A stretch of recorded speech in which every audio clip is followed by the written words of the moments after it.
Just setting it up at the moment. Admit. Hi, Sergej, how are you? Have you had a nice day today so far? Hi, Alex. Yeah. Just setting it up at the moment. I'm preparing the presentation. That's exactly what I was doing. Hi, Sergej, how are you? Nice pictures. You had a nice day today so far? Oh, no, sorry, this is horrible. This is my YouTube channel. Hold on. Hi, Alex. Yeah. Just setting it up. I always forget that when I turn the YouTube on, YouTube's about 30 seconds behind what Zoom is doing. If I don't forget to turn the volume off. Oh, it's even so much. Yes. Half a minute.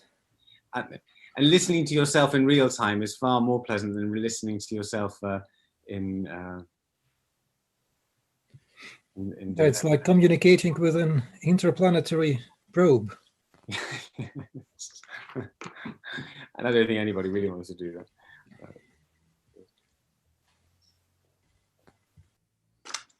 There's one more thing. I'll be 1 second, guys. I'm just going to figure out one last thing and then we'll get ready to go.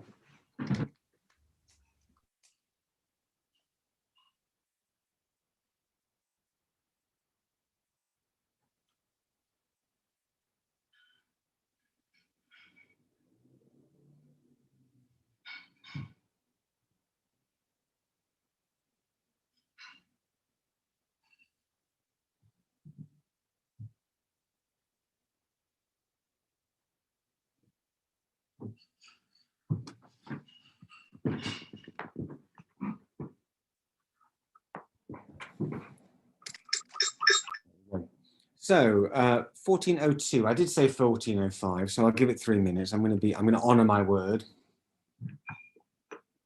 I don't know, Sergej or Zemin, in your various different places, whether students tend to be punctual or not. Certainly I found in my experience of London art schools, students have an elastic sense of time. Perhaps they're all time travelers.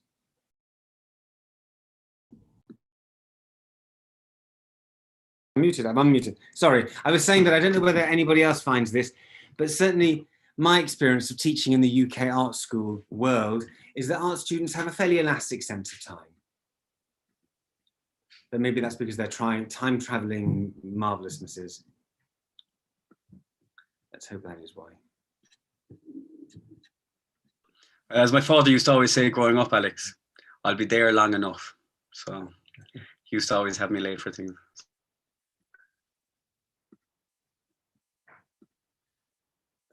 I hate being late, but actually, unfortunately, I've become better at it as I've got older. But I don't actually like being late. Alex? Yes. Can I ask you a silly question? You know, at Mia's and your tutorial a second ago. Yes. Yes. Arabi asked you for a connection to this event. Yes. And I didn't quite catch what kind of event is it, but I find myself surrounded with lots of Latvian names from the country where I'm originally from. Well, that is marvelous. You're in the right. Confusing. Because what we're doing today, Lena, is we're kicking off a project that is a collaboration between MA Fine Art at Central St. Martin's and the MA Art course in the Latvia Art Institute. And so we're going to be doing a series of talks around a set of themes, and then students are going to be collaborating as well. So it's a really nice project. If you fancy a nice talk, join us. It's open to everyone. What I will say though, Elena, is if you could turn your camera off, because then all the people who are talking will be visible, and we'll have a nice tight screen at the top, and everyone else will just be making chat comments, if that's okay. Okay, I'll just make myself invisible. Thank you.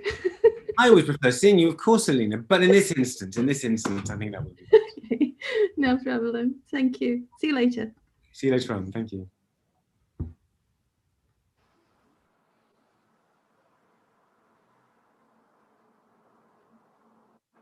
Oh, I've picked up the wrong phone.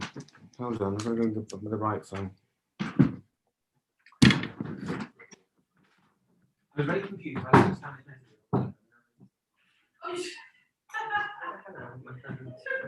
Yeah.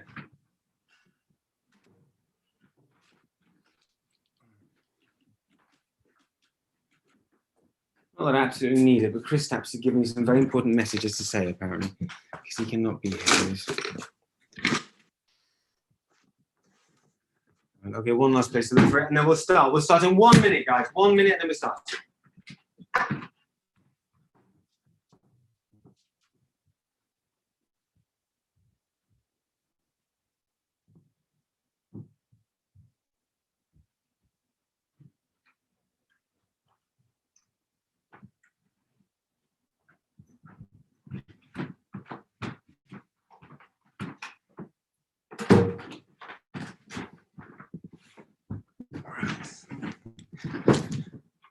We're back, slightly back, we're here.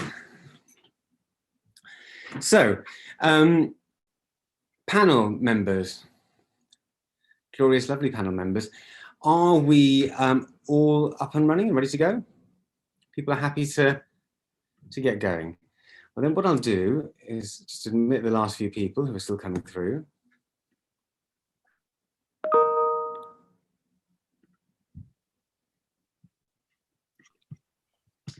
People need the YouTube link, Alex. Correct, I'll just put the YouTube link up now.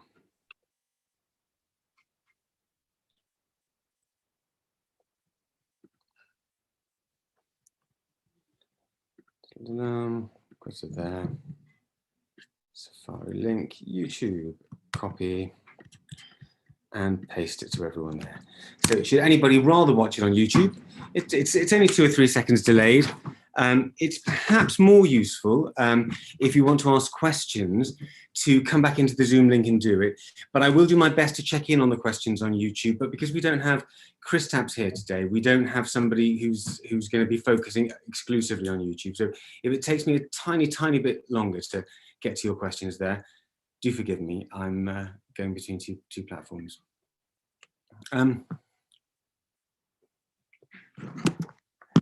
So, where to begin? Well,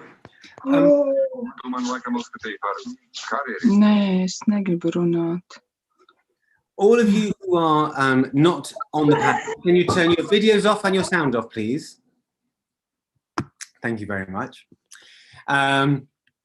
It's easy to forget, but it can be very distracting for visitors or for people listening if we don't, so that's fab. I'm going to introduce the project first, tell you what's going to happen today, and then we will pass on to our illustrious panel, and it's a really exciting mix. And I think a very interesting format that we've come up with here. So it's the beginning of a project, one in which we are going to be collaborating between Latvia Academy of Art and Central St. Martin's. So 2 institutions with their own histories, their own traditions, but set at opposite ends of the continent of Europe. And it seemed to us that it would be really interesting to, rather than focus on the distance or on the difference or on the, what's not the same, to see what would happen if we took the same subject and addressed it from our own perspective. We've added to that the component that, given that we are in the hellhole that is webcam technology lifestyles, I feel like if I see myself again on the screen, I'm going to crack, that we'd make the most of that. Because we do have lots of our students are no longer next to our institutions. They've gone all over the world because they've gone to places where they might have family, or they might have contacts, or they might have, so that's where they're based, and they're accessing courses remotely. So as well as a perspective from London and Latvia or Riga, we're going to bring in other voices to all these talks in the form of the student addresses to what we're doing. The 2 speakers will each have 20 minutes, and they will be talking, I don't know how they'll be talking, any which way they want, but they will be perhaps a more formal discussion. And then what will happen is that we'll hand over to the students, who each week, I imagine, will have a slightly different mode of address in terms of how they engage with what we've done. Sometimes they will do it via talk. Sometimes they will present performance, maybe. Sometimes they might even do a dance. I have no idea. But today we have some questions and some talks from our students. Now, Kristaps has sent me some very important news. He apologizes, Kristaps, one of your lecturers in Latvia, that he can't be here today because his internet has done a wobbly. And I know what that feels like. So I think all our must be going out to Kristaps at this moment. So the first part is CSM Academy project with all, which will continue and take place in King's Cross and at the art station Dibulti. Am I pronouncing that right? The art station Dibulti? Lina, help me. Was that a correct? Yes, that was correct. Yeah. Good enough. Thank you. I've been trying. I have been trying, but correct me when I get it wrong. Because after the talks program, and what we're looking at broadly is an idea of public art. And it seemed to us that public art was a good thing to be investigating right now, partly because we can't see art in galleries in many places because they've had to close them down. They're not allowing for access so that we can maintain social distancing. Partly because there's been a lot of attention drawn to public sculptures recently, because perhaps some of the ways in which public sculptures have been used politically has been very problematic and damaging. And partly because I think there's a more broadly, certainly I'm sensing more broadly, a move away from the gallery in the London art world, really as a sort of, partly as a critique of that, but partly because the standard economic model for artists, where you've got picked up by a small gallery, then a medium gallery, then a big gallery, that seems not to work anymore. That's defunct. If ever it did work, it certainly isn't working at the moment. And so what we're finding is that lots and lots of artists are finding new routes through to making their works visible and accessible, and new strategies for getting themselves known. And so it seemed that public art might be one of those things that we need to think about and contemplate and start to worry or trouble. See, I keep going off. Please, I keep having to go back to Kristaps' marvelous notes for me, because if I don't mention them, he'll get cross with me. I've mentioned students, mentioned the talks will take place. Yes, the talks will take place every other Thursday at this time. So there's 4 talks. The next talk's in 2 weeks' time, then 2 weeks after that, and 2 weeks after that. And the 4 themes are: today we are going to be tackling money. Who pays for public art and why? Tomorrow, not tomorrow, in 2 weeks' time, we are going to be tackling destruction, the destruction of public monuments. How, why, where has that happened, and what are the politics and causes and results of that happening?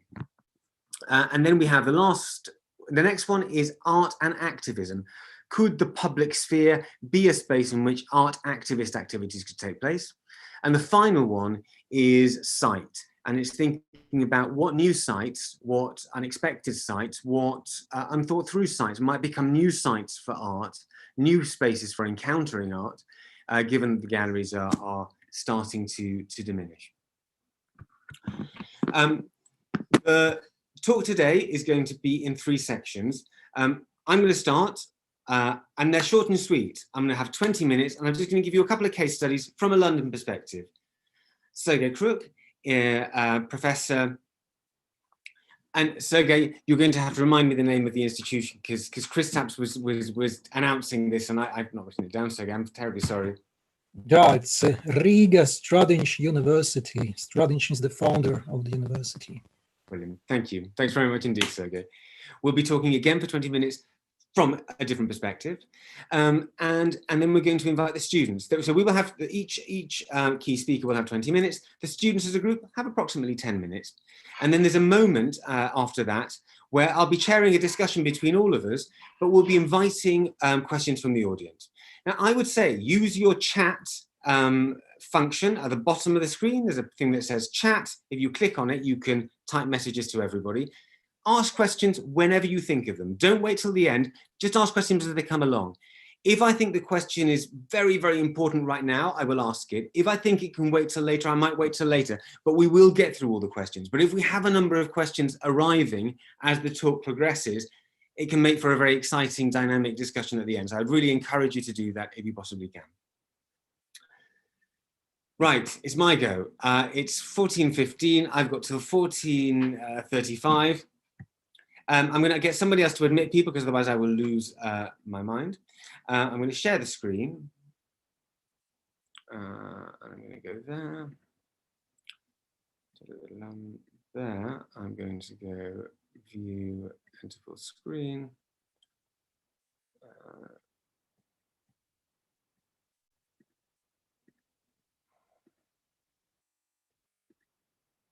There we go. Is that full screen for everybody? Yeah, good. Okay, so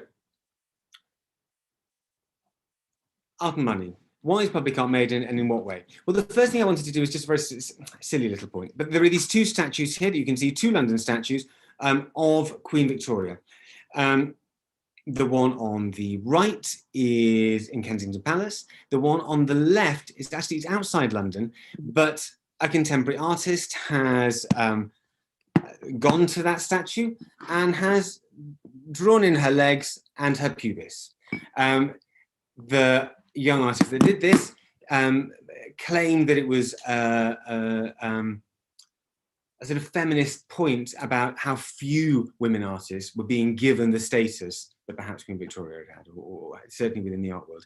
But what's the reason I just have this one here is only to say one of the reasons you might have public sculpture is to venerate people, important people who need to be made to seem even more important, on pedestals high above you, made of this strong, stern material that will not fade over time. They're looking down at you, the humble proletariat, who are in awe of their majesty.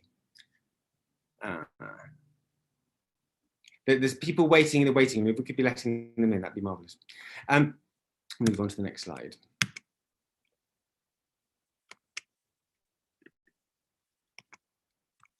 Yeah.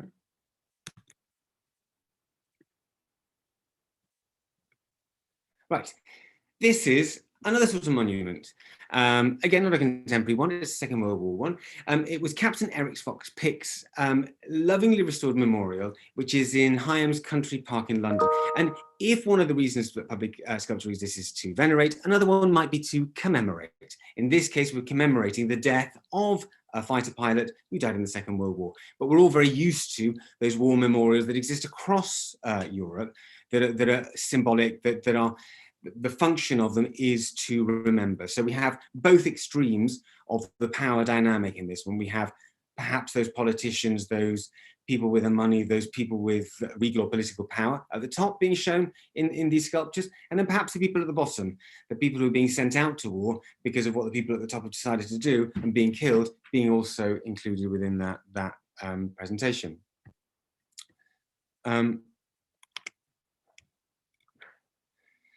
Here's another sort of commemoration. I picked this one because it's very sweet. I won't stop too long on it, but it's in London. It's near Moorgate, and it's in commemoration of heroic self-sacrifice. And what's nice about it is that when you get inside it, each plaque describes a particularly gruesome, horrible death that's happened where somebody sacrificed themselves. So Mary Rogers self-sacrificed by giving up her life, belt and voluntarily going down in the sinking ship. If I can just see what Frederick did. I've lost my own thing. Save from a burning building and throw themselves at their own life. So all the plaques, there's about, I'd say about 100 plaques here, are all of real events. And these people have been remembered. So that might be a way of thinking about the public monument.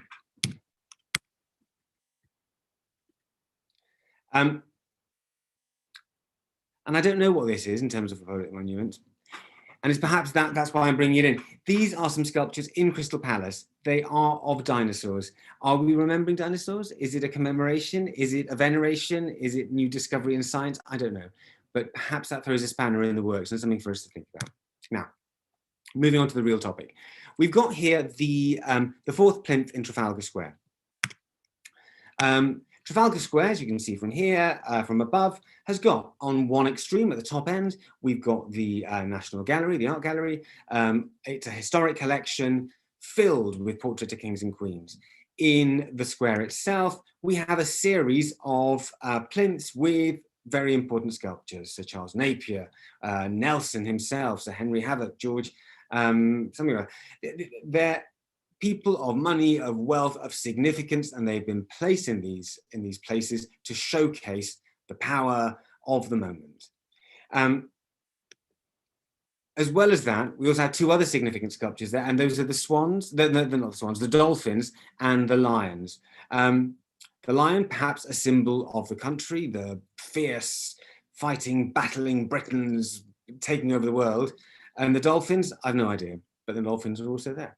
so I feel we should mention them.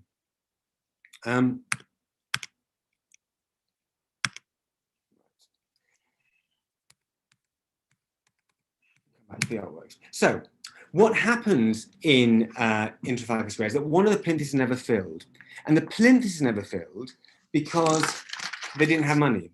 So the plinth is built by an architect. It's intended to have a rider, a horse on it, but it never happens. It never gets built. And so since 1854, the plinth has been empty. Then what happens after that? Let me get to the bit where I can tell you. It's the wrong way around, I'm afraid. Sorry, guys. Here we go.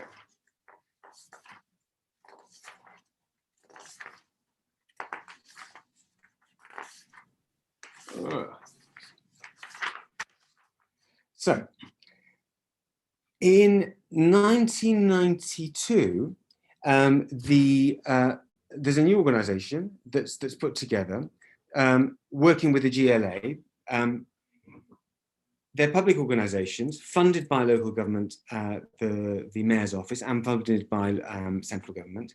And there's a decision that's made that what they're going to do is they're going to have a competition, and every year a new winner will be announced, an established, central, important, significant British artist, or no, actually not British artist, international artist, that will showcase their work on the plinth. And the plinth will be inhabited by contemporary art. It was intended for a permanent work. It was intended for a permanent work that would showcase the horse, the soldier on the horse, riding into battle, presumably riding through Europe and taking over the world. And now it's going to do something quite different. And I'm going to talk to you first of all about how they go through that process of selecting the artist for this plinth. And then I'm going to start to think maybe a few possible ideas about why they might be doing it. So there are a number of different stages to how the work gets selected. Initially, there is a board of people, and they're all significant art people. So it'll be the head of the Arts Council, Ivana Blaswick, who runs the Whitechapel Gallery, Grayson Perry, who's one of the important figures at CSM, St. Martin. There's about 15 people, mostly arts related, but also some business people on there. They will select a list of 30 shortlisted people. The 30 shortlisted people are asked to propose a set of sketches or drawings. The drawings are kept by the commission, and then those drawings are whittled down to stage 2. For stage 2, 6 shortlisted artists are required to submit a second handover of work. Submission requirements: produce a maquette, a written statement, and a maximum of 1,000 words on this. It's very short, actually, but the initial written work is just 500 words. That gets whittled down to 2, and then there's another competition. That those ones that the 6 artists got £3,000. The 2 artists now get £30,000, and the final artwork, the one that wins, gets £140,000. Sounds like a lot, but given the requirements for something like this, perhaps is not always going to make its money. The GLA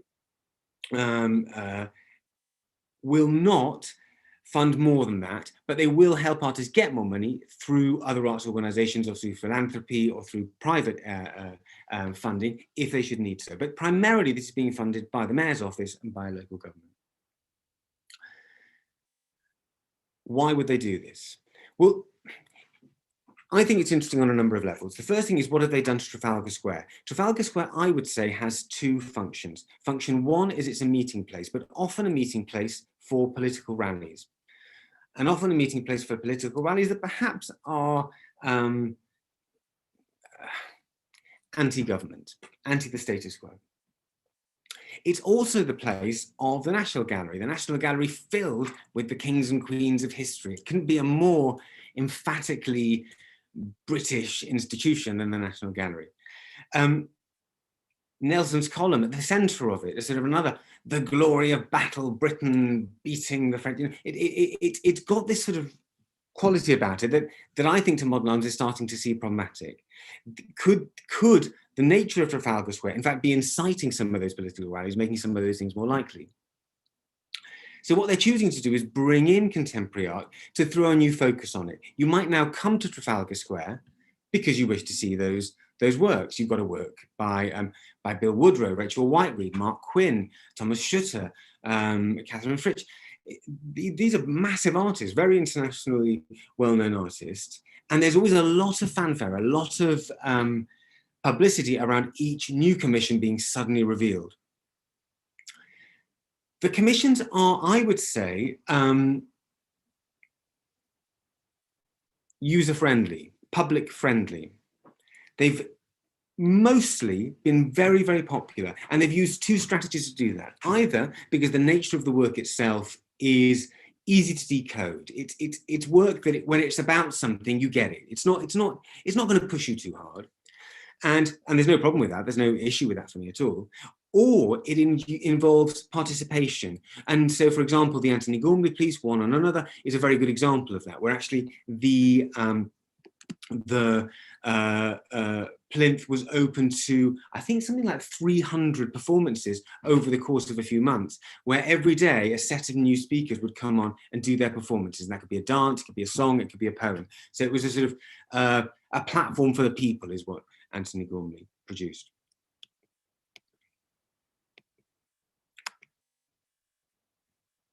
I got all this information, not all of it, I got a lot of this information from a government document that is produced, and it's called, the government is produced A Guide to the Fourth Plinth for Artists.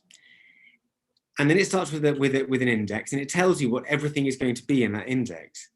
What it doesn't give you is this page here, because everything's blacked out. This is the budget.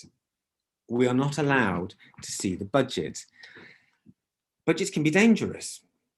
Budgets in relation to art are certainly dangerous, because if it's public money being spent on something, that's a very quick way to get people irate. I could have done that. I can't believe they spent £1 million on this. It's ridiculous. So that, for some reason, this is being concealed to us. We don't quite know where the money's coming from, but we know that the GLA have said they're only going to pay £140,000. I suspect some of these cost a lot more. I suspect there's money coming in from elsewhere, but that certainly isn't being made available to us. And actually, I can tell you who the commissioning group are here. Look, it's broadcaster Joe Baxendale, Ivana Blaswick at the Whitechapel Gallery, Mark Bindle, Arab Associates, Jeremy Della, artist, Tamsin Diller, curator, Grayson Perry, artist, Eleanor Pinfield, head of Art on the Underground. And actually, Art on the Underground is another public art venture that could have been one I mentioned today, chose not to. Co-director of Freeze, John Snow, broadcaster Justine Simmons, and fourth Plinth Commission, the project team.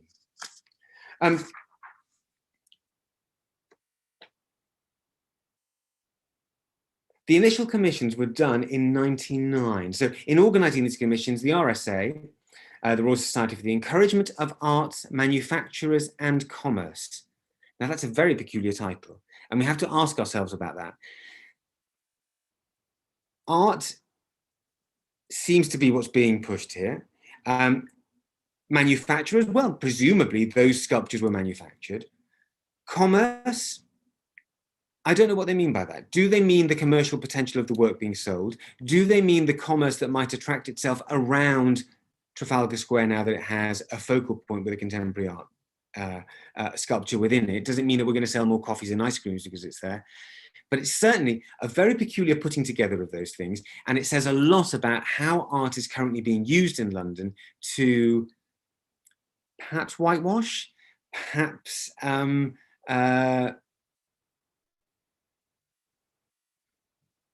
homogenize, perhaps remove the edges from it. Maybe that's just a speculation. But as I said, I'm not going to take a moral stance today. I'm simply going to go through it. And I'm going to read something that they've written. Trafalgar Square has become a symbolic centre for London, a social and historic focus reflecting London's diversity while maintaining its role as a place of protest, dissent, celebration and informal gathering. A symbolic centre for London of social history, reflecting London's diversity. And yet we look at the statues, every single one of those other statues is a man, every single one of those statues is a man of a certain age, and every single one of those statues is of a man who's white. If we want Trafalgar Square to reflect diversity, then one very clever way of doing it is to bring art and make art do that job for the rest of them. So there's politics at play here, and I'm not really being cynical. I'm just sort of trying to unpick it, because I think that some of the things it's doing are probably good. We do want more diversity in the statues that we show, and if contemporary art can show how we do it, well, then perhaps we can start replacing others where there's real problems. It's not entirely a bad thing, but it isn't just, hey, here's a jolly space, let's make a jolly statue. Right. I'm going to move on to my next example. King's Cross. Now, the first one I put up is just because it's such a weird banner. This is the King's Cross website that describes the regeneration of the area. What's on? Eat, drink, shop, explore, new homes, workspace. So they're already bringing together events that are on, and those events are cultural. Eat, drinking, and shopping. So you have cultural events, you drink, you explore things, other cultural events, you buy a house, you work here. And the whole thing is being brought together, and that was the plan for the regeneration. The project was a number of different people coming together. The site at King's Cross had been owned by Transport for London, and had been barren for many, many years. It was in fact spoken about in the book London as a space of London that couldn't change. In Dickens, I can't remember what Dickens book it is, where they have the dust piles are in that area of London. And it was said that King's Cross was still dusty because even though that had happened hundreds of years ago, the dust from those dust piles was still somehow staying there, that London has the capacity to retain its history within the physical apparitions that happen within it. There's no dust there anymore. In a matter of 10 years, the whole thing has changed, and it seemed like it couldn't change. It was an area of deprivation, of poverty. It was an area that certainly the council estate behind King's Cross, that police would not go into because they thought it was dangerous. It was an area of selling drugs, of sex workers, and in many ways an area that certainly the central government would rather have put a sort of big plaster over it. So Argent come in and do something rather clever. What they start with is the art school. At the centre of the site, so you can see it there in the background, that's the art school. It's granary building, and it's a 18th century building that used to bring the grain. The grain would arrive on the canal here on boats. The grain would be taken onto the trains, and then the trains would go through the granary building and out to wherever they were going. And you can still see the train tracks inside the building. But what they've done is they've taken the outside, the edges of the building, but then inside it's a completely brand new building. That started it. Then the next point was art in the local area. Before cafes, before shops, before housing, art came next. So they employed two extremely good curators, a very, very good set of curators. I'm just going to give some more shots of the space. This is also how they show you on their website what the space looks like. They have grand ambitions for this. This is not a small scale development. Everything you see here is Argent. Every building you see here is part of what's going on. I think there was something like 62 new builds, plus housing for 5,000 people, plus 4 new public spaces, plus, I mean, it's an extraordinary amount of stuff built here.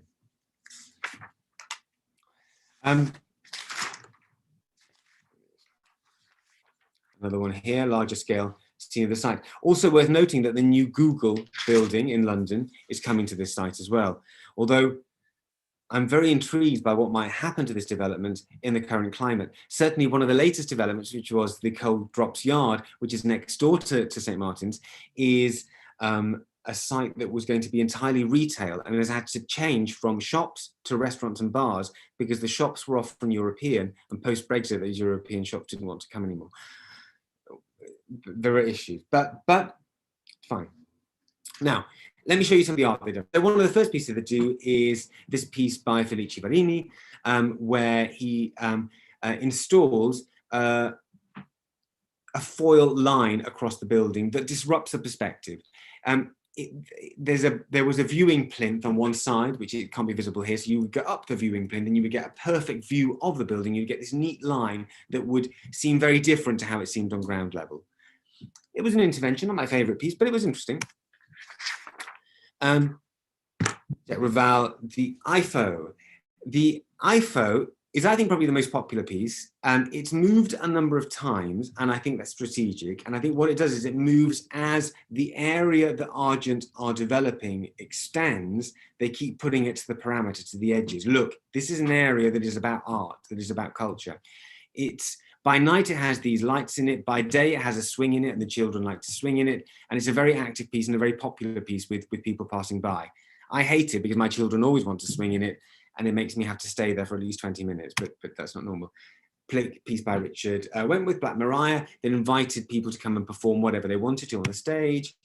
They built a swimming pool by an artist and a designer, and that was a pool that you could book into at the top of the site that lasted for about 5-6 months. Rana Begum does a piece here, and this is interesting. What they're doing here is those clapper boards, the boards at the end that are yellow, black and white, that would have just divided an area that was being built in and an area that wasn't being built in. It's no longer just a divider, it's also an artwork for the site. And again, it's doing that same thing. Every time the site expands, the art expands with it. This work is interesting because it's by Tessa Jarry. It's the Aleppo at King's Cross. It's inside a building. Is it still public art? I can go into the building because I can go into the reception, but it's not. But it's a building that's privately owned. And actually, the other interesting thing about Argent is that the site is privately owned. So although the work can be accessed by everyone, anyone can walk through there, it's not owned by the public. It's not like Trafalgar Square that is owned by the mayoral office. This is owned by a private company who have invested in that land to make it worth more money, and they have rights over it. Ava Rothschild, the most recent work that goes up. This one is I do really like, actually. An upside down tree, perhaps. Now, some of this, I'm going to point out a couple of issues. So, King's Cross face recognition cameras to spy on passers-by. It was a massive trauma when it first happened. It was felt that they were trying to keep control over King's Cross visitors. The fountains at the front of the estate of the art school are the one space that is used by the people that used to live in King's Cross or live in King's Cross but have been pushed to the margins. Those fountains become a London seaside for about 2 or 3, 4 weeks of the year, and everybody uses them. And I'm not sure Argent like that so much. The development has increasingly pushed what were areas of social housing out. Those people can no longer afford to live in King's Cross, and the new builds that are being built are worth millions, absolutely millions. So what you're doing is you're bringing art in to create an area that people might want to come to. If people might want to come to it, you then open bars and restaurants. So they open next. If bars and restaurants open, then you might want to have people work there. Then you might want to have people live there. And then suddenly what you end up with is what they promised at the beginning on that bar at the top. You never need to leave this area. It's a gated community. We can live in there. We can even train ourselves to be artists. But what was the first building to be brought in? I think this was their genius stroke. The first building was St. Martin's. So either we were duped, oh no, we fell for it, we did the wrong thing, or I think we did the right thing. And this is why I think that we did the right thing. We are at the center of how art is being used to make cities better for the middle classes. That puts us in a very, very good position to critique some of what's going on. And this is another form of critique. That man in the security jacket with the red hat, they're called the red caps, they have the right to ask you to leave the area. They could tell you never to come back.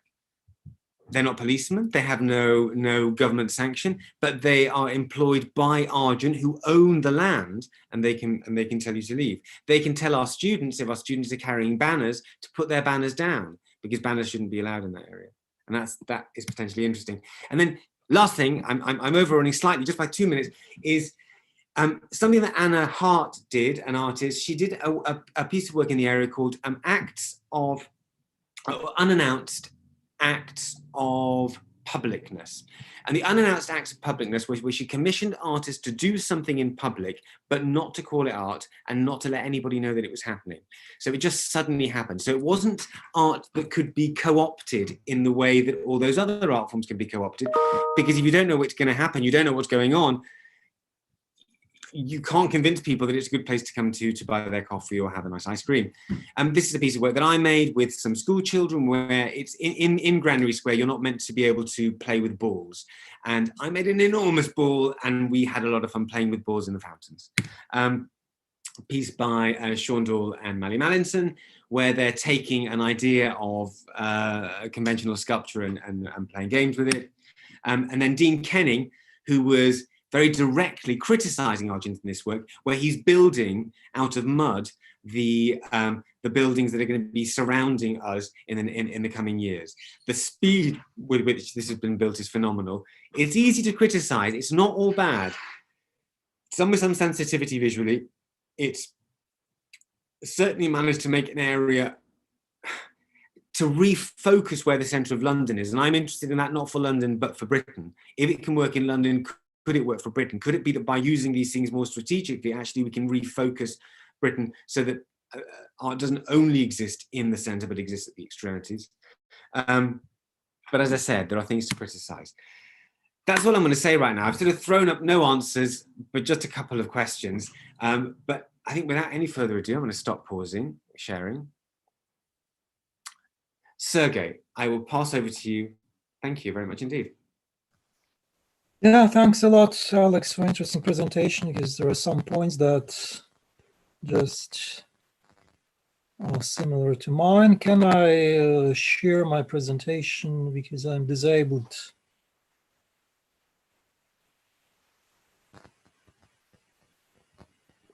Your microphone is off. Alex, your microphone is off. I'm just doing it for you now, Sergej. It's just that we're missing a person. I apologize for that. Can I share my presentation? You can now share your presentation, yes.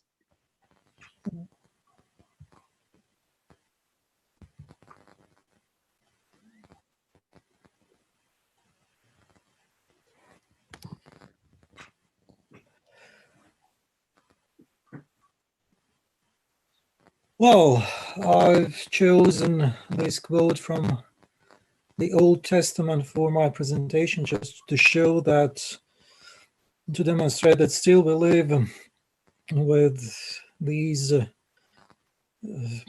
thousands of years long representations, perceptions, understandings of three-dimensional images. And I suppose that the problems of getting an artwork financed by municipality or private owners still can be explained by the attitude, by the cognitive schemes of those persons about 3D arts, what a sculpture does mean. And who is the customer, first of all? And who chooses a particular sculpture, who decides about placing a 3D object in a public space? These could be public authorities, those who own the land, an initiative group, a private person, especially as a tombstone for a private tomb, or in a own garden, or perhaps in a condominium. And residents of the place. In this case, I pointed the misunderstandings between the public authorities and residents of the place. If the public authorities would like to place a sculpture commemorating a person, the residents should live in this space. Do they like this particular taste or not? Do they have a say in the decision about erecting a sculpture? And what the customer is buying, a meaning or an artwork, just a nice piece of art corresponding to our artistic taste, a commodity, just a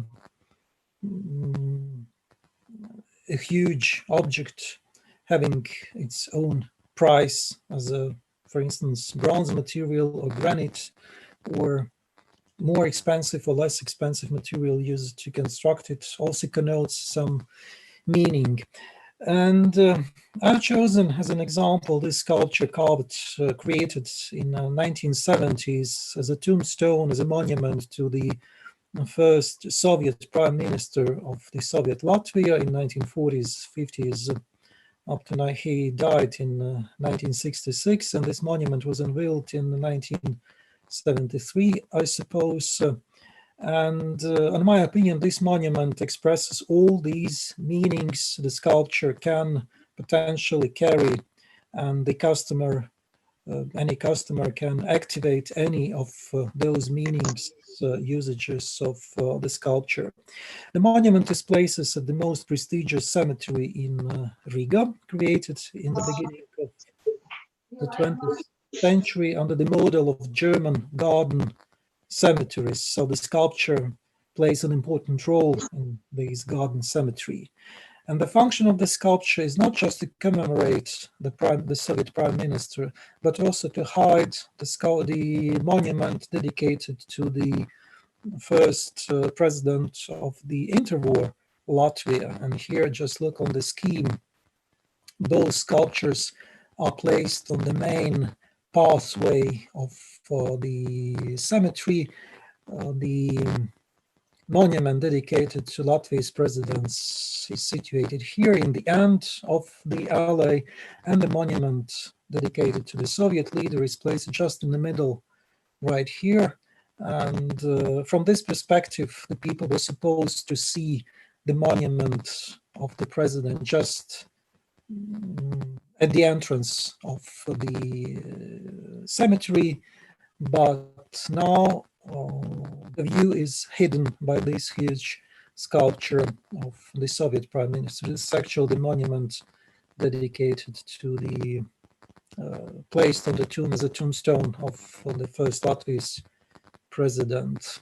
And the monument is beautiful as itself. So I like to take pictures from different angles and different weather conditions, just exploring the objects as a 3D objects, and every side has a meaning in this sense.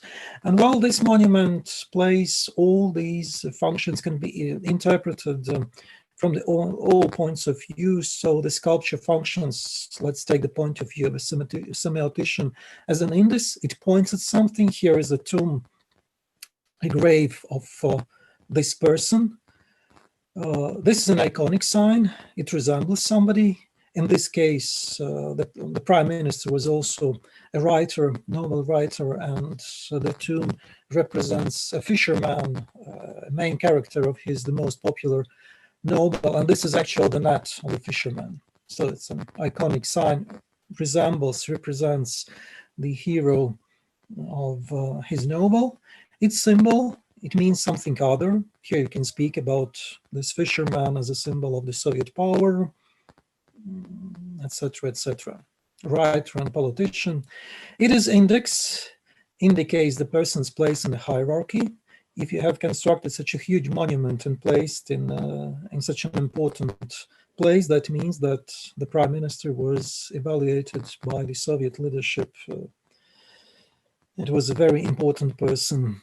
It is ostensive sign. It means it points at itself. It is, in this case, an example of artistic style of 1970s, a very typical of Latvian art, which experienced a transition from more robust granite sculpture of 1960s towards such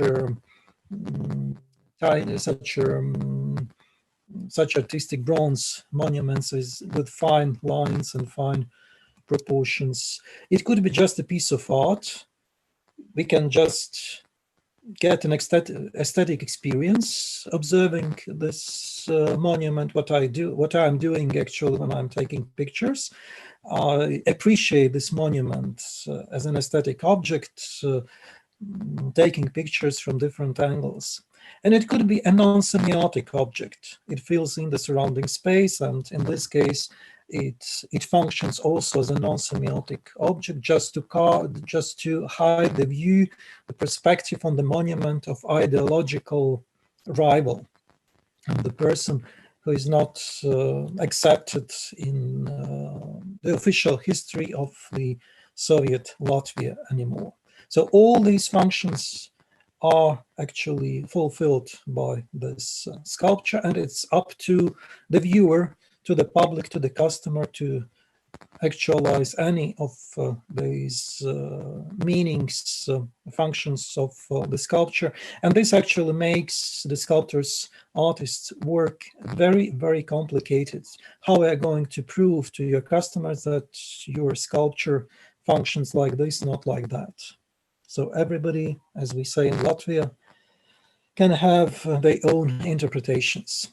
And let's go to the history. I promised those more than 2,000 years of the history. Historical, well, we can find the sculptures functioning as indexes of the center of the hierarchy of power, as Amphalos in Delphi. In Greece, actually, this is the center of the world, as a monument to the Soviet prime minister, also indicates actually the center of the most important figure in the cemetery.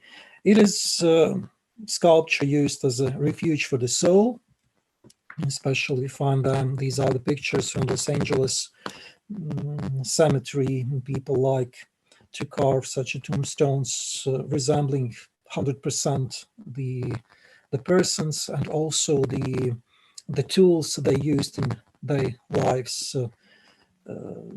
Very popular, this kind of sculpture is in Moscow, actually, in Novodevichy Cemetery, which is the most prestigious political artistic cemetery in Russia. It is ex voto suscepto, according to the given promise. We erect statues to the gods, being thankful for the services the gods fulfilled for us. It is a fashion medium. Actually, this Roman sculpture functioned exactly as a medium of communication of new headdress for female. It is imago, of course, death mask. Here's a person, he's keeping in his hands death masks of his family. So the right to have an image is also indicates the hierarchy of the person. And jus imaginum, a legal term in ancient Rome, means right to have an image. When you lose this right, these images are to be destroyed. And the people were demonstrating, displaying these portraits of their family members in the atriums at their houses to the visitors. It is a statua honoris, so the case of the Trafalgar Square, just commemorating of illustrious persons. And of course, these statues are becoming great, large, huge in their dimensions, like a statue of Constantinus in Rome. We have only the head of this sculpture, or the sculpture of Stalin, 30 meters tall, built near Moscow in 1930s. And of course, when an illustrious person, important political person loses its status, it loses right to the image. Here is an image from ancient Egypt. So as a pharaoh gets in oblivion, his images are to be destroyed on sculptural images as well. The same took place in Rome. In Rome, here you see a disappeared image right here, and a disappeared sculpture image right here. It's Paris in the 19th century with Napoleon's statue. It's the Soviet Union in 1991. Saddam Hussein. How we actually learned about the fall of Iraqi regime. It was literally the fall of the statue. This is how the television taught us that the regime has changed by toppling the statues. And these are the pictures from Latvia. August 91, the first act what Latvians did after the fall of the Soviet Union was dismantlement of Lenin's statues, and that was on the front page of the newspaper of that day, the most important news. Then, well, this is a sculpture from the Opera House in 1990s. During the restoration works, this star was removed because at that time they believed this was added by the Soviets. Later, they discovered a design of the 19th century with the star, and the star was placed back. Or another example, a stage of Roland, a symbol of urban liberties of German burghers. This stage was erected by Germans in Riga by the end of the 19th century, the period of contestation of power between local Baltic Germans and Russians. And look at his shield of Roland. Here is the coat of arms of Riga, and he hides the upper part of the coat of arms, which is Russia's crown. The monuments also mark the public space in the city. Here I found some pictures from the Soviet Latvia in 1950s and 1960s. Actually, what was the public space, the public place in the city? It's a space near the church, the most important church cathedral in the town. And automatically this function passed to this space in the Soviet Union, and just close to the church, a monument to Lenin was built because the space, the urban plan conserved its function of the public space. Now it was marked by another monument to switch the ideological, political meaning of the space. And the monument arranges the public space for the meetings. These are the official meetings at the monument dedicated to Lenin in a provincial town. Young people are celebrating their coming of age, 18 years at the moment. So we need some center for arranging a public life, for the socialization, for arranging a socialization process outside in the public space. Or it can arrange a political space. Here is Social Democratic Party arranging a meeting at the foot of the monument of a Latvian writer. He was a Social Democrat, a leader of Social Democratic Party in interwar Latvia. So this is the place for Social Democrats to carry meetings on. Or just taking pictures. Here are workers of a factory. They take a picture of the collective of the shift of this factory just at the foot of Lenin's monument. So again, you see that the sculpture arranges the public space, its attractive point. As Alex already mentioned about arrangement of commercial area or living area. School children also took their pictures and put them in their albums in the school, in the private albums. There is a picture from the private album made just in the front of a political monument. But there is another one function which was not discovered in ancient times. Actually, Herder drew our attention to this function of the sculpture already in the 18th century. It is still its three-dimensional objects. These are not just pictures, flat pictures. You can touch them, you can handle them. So Herder was writing in his essay, Sculpture, about haptic experience. We should allow people to approach the sculpture, to touch it, and you have noticed that people like very much to take pictures on the foot of the sculptures, not only political sculptures, but of course such decorative sculptures which gradually have left the plinth and now they are staying on the ground, thus making themselves accessible for the public. And when I stroll on in the towns, I just usually I take pictures of human interaction with the sculptures, whether these are decorative sculptures or kind of political, commemorative sculpture, or a decorative sculpture just intended for, again, for arranging commercial space.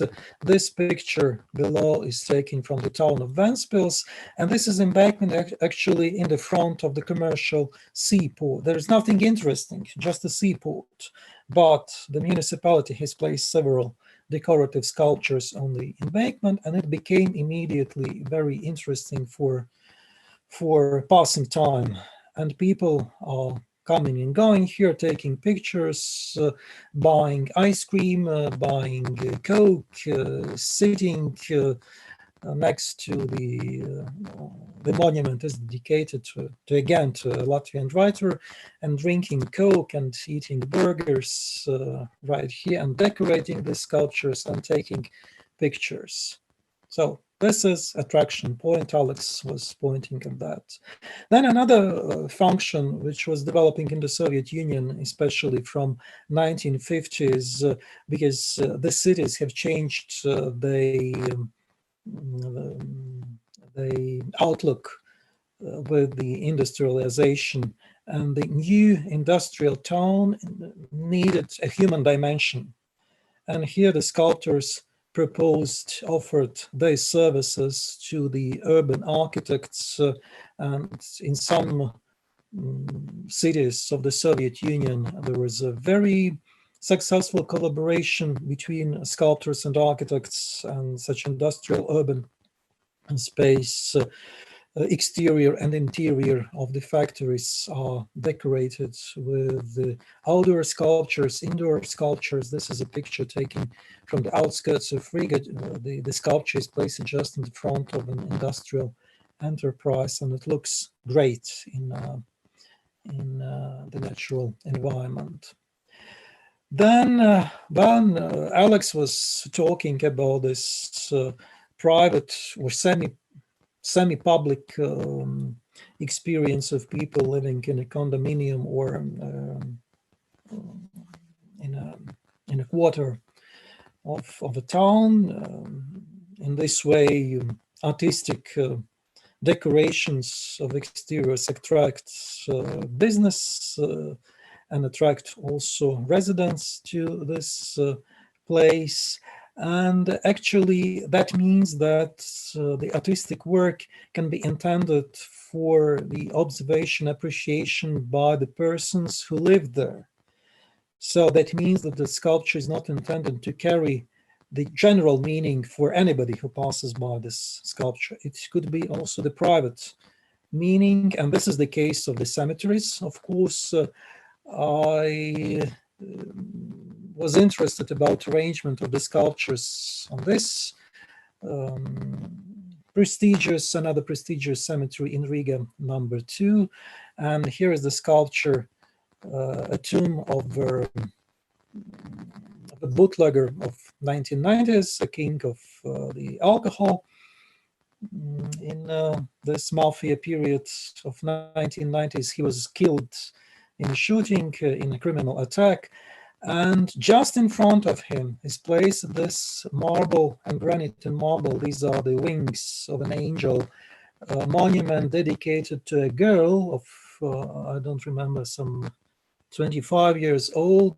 And actually, I placed this picture in Facebook, and somebody replied me that she knew this girl, and she was killed in the same criminal attack by accident. And well, this guy is looking directly towards the monument of this girl, and he's begging pardon to his girl that she was killed. She was in this criminal accident. So this is the private meaning of the sculptures, and the customers like to code their personal meanings and demand that sculptors represent these private personal meanings, which are not intended for the general public, like also Michelangelo did.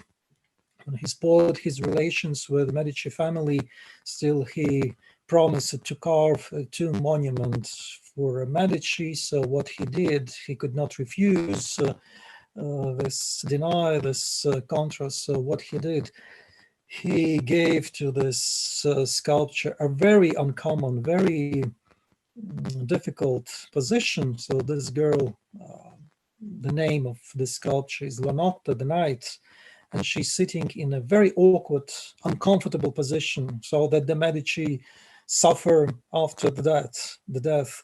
And actually on the breast, we see the image of the cancer. So this is the way how the architect fulfilled his, executed his order. He was paid in advance, but still he left on the sculpture his political message, which is anti-Medici message. Stature is also a commodity. It's just a thing. Some kilograms, tons of bronze or granite,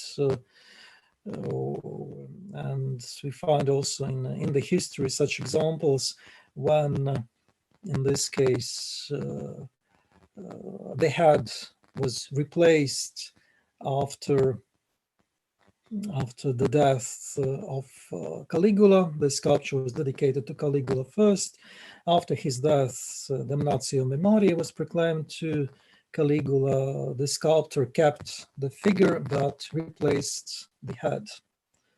So very practical reusage of the sculpture. One case I found in Soviet Romania, a sculptor participated in a competition to carve a monument to Lenin, but he lost this competition, and then he just changed the head and put the head of a famous Romanian actor in place of Lenin's head. And so the body is Lenin's body. It resembles many other Lenin's sculpture, but the head is the head of the sculptor.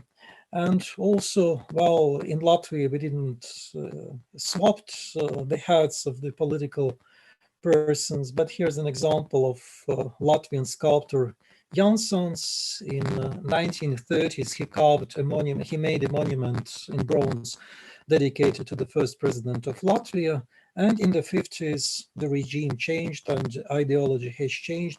He used almost the same draft, the same scheme in a mirror image to create Lenin's monument. So for the sculptor, it doesn't matter. He has to reuse practically the material, either it is a sculpture or a design. Then the statue is a 3D object. That's what a huge problem for the sculpture, and historians of sculpture also say that the problem has not been resolved still in the 16th century, because in ancient Greece, in ancient Rome, a sculpture was put usually in the front of the temple. So it was a decoration of the facade. And just take as an example David of Michelangelo. This sculpture was a perfect 3D body. It was placed also in the front of Palazzo di Signoria in Florence, blocking observation from all parts. And still the historians say that this was the problem of the sculpture in the 60s up to the 20th century, because still sculptors and customers thought of sculpture as a flat image to be placed just in the front of the building. They could not appreciate the three-dimensionality of the object. So we can observe the sculptures. To go around the sculpture, there's just a funny image from Petrozavodsk in Russia, a political sculpture, and I just found this nice view from the left side on the person, which seems very politically incorrect. Or again, a monument to Lenin in another town in Latvia after the rain. So again, this creates some interesting interpretations, these conditions of the monument in different weather conditions. So the sculptor has to take into account that his work of art can be appreciated and viewed in different weather conditions from different angles. So my last slide, a picture of another Lenin monument, Damnatio Memoria in 91. The sculpture was removed. So think about the Bible, the Old Testament from this point of view. Indeed, sculptors have a very difficult task to please all the people, customers or passers-by, or politicians, or just civil society. That means that there are no simple solution. The only point which I could stress, this is a Herderian point, that we should think about sculpture more in the terms of haptic experience. The sculpture is also 3D object to be touched, to be observed from different sides, to take pictures and selfies at the foot of the sculpture. So perhaps this function of the sculpture is being discovered only during last some, I don't know, 20, 30 years, when we integrate the sculpture in our everyday life, regardless its political messages. We just like them, we touch them, especially now with lockdown rules, 2 meters distance. It's no problem with the sculpture. Thanks.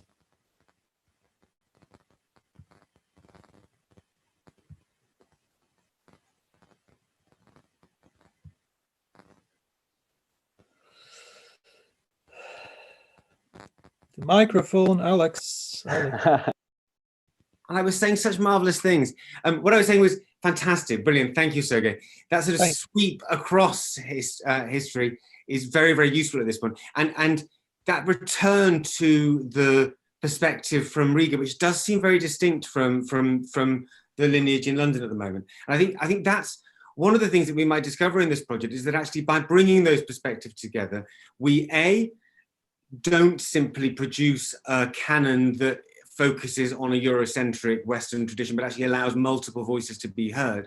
But also that we might start to come up with some fresh solutions, because I suspect there's good practice happening everywhere. And if we could only just find out what everyone was doing, we might do better. Thank you, Sergej.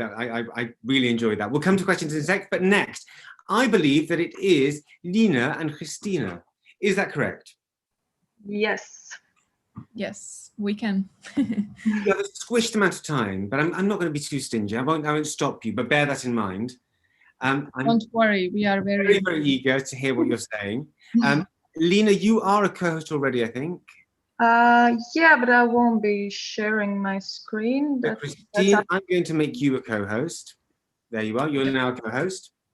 And whenever you're ready, you can kick off. Thank you. So hi everyone, happy to be here. So the subject of money, yeah,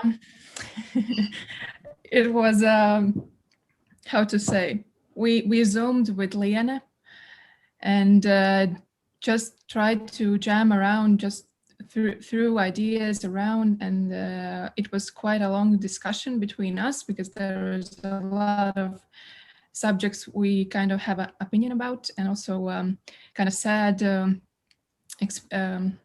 examples in Latvia that we are kind of not angry about, but like, yeah, anxious about.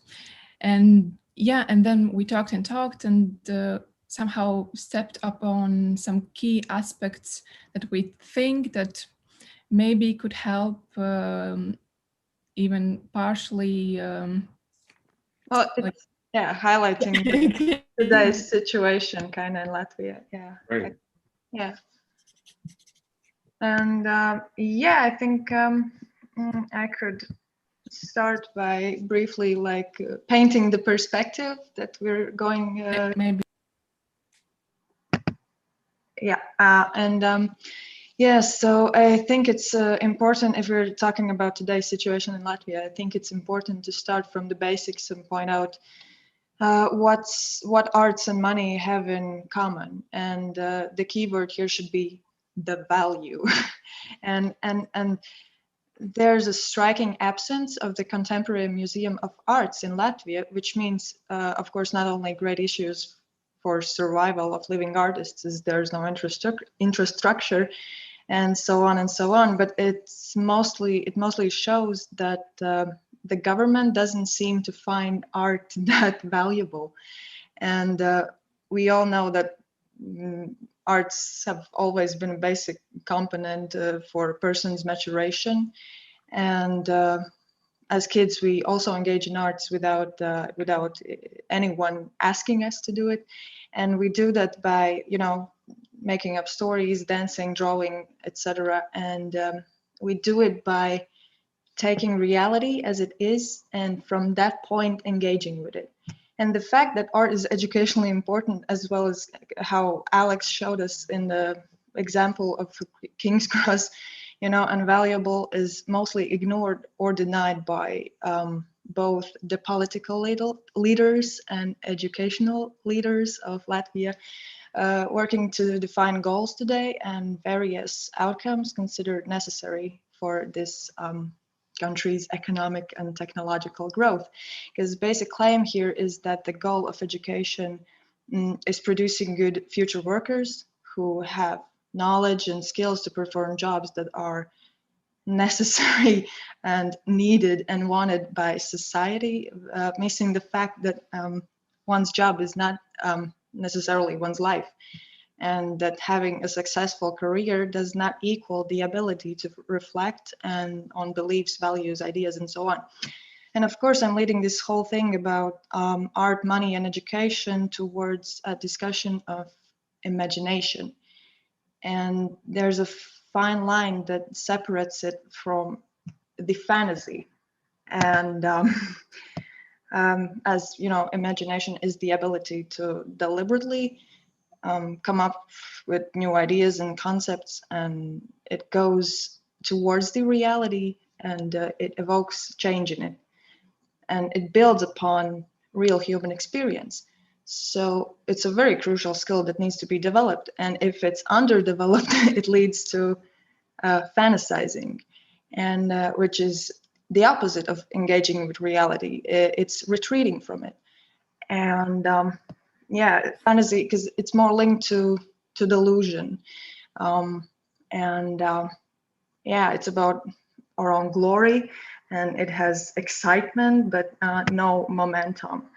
And yeah, it's simply exploitation of human propensity. And so projecting these fantasies into the future gives only short-term relief without delivering anything of value. And yeah, and so money or lack of money is not really the root of the problem. Here, the problem is in the way we are spending it, and this spending is feeding on these fantasies. And in our country's case, it is also spending years fantasizing about grandioso. Like, if we don't have a big castle, we don't need a library. If we don't have this new brand building, we don't need a museum. And it's very, yeah, we're magically waiting for some funds to appear. And it's very upside down, poisonous thinking, I think, that goes in vicious cycles. And I think the arts can, as very good example in King's Cross's case, that it can show the absurdity in a way that actually can slowly but gradually lead to mental collective healing, and and so it has a fundamental practicality to it. And yeah, maybe Christina could continue and with some examples.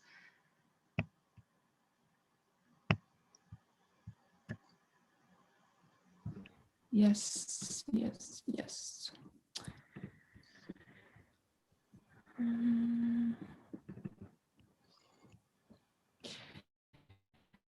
So yeah, as Lena said, there is this kind of really a big value of imagination that we kind of lack. And I'm going to share one example that I think kind of really nicely shows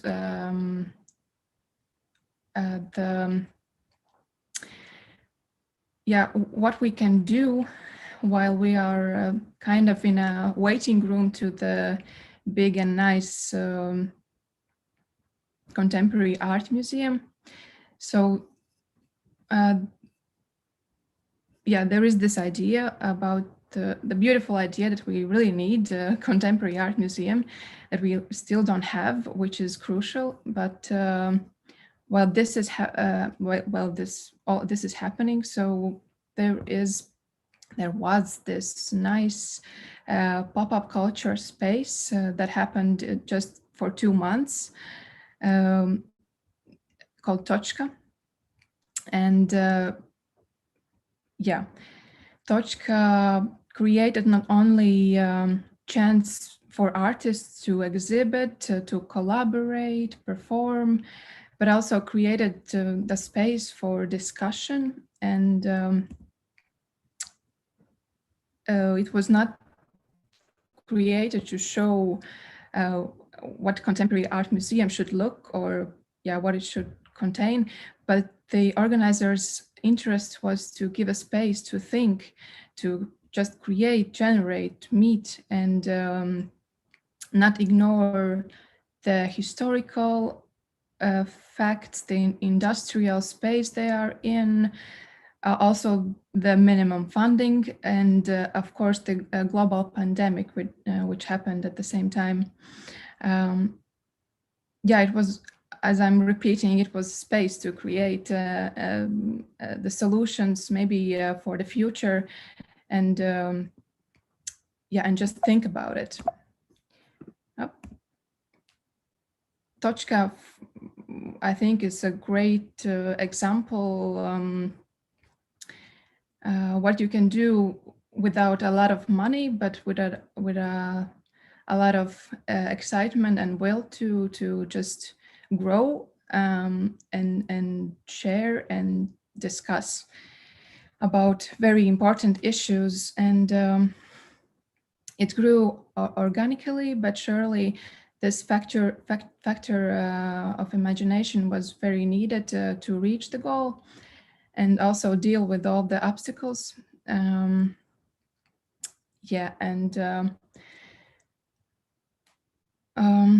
think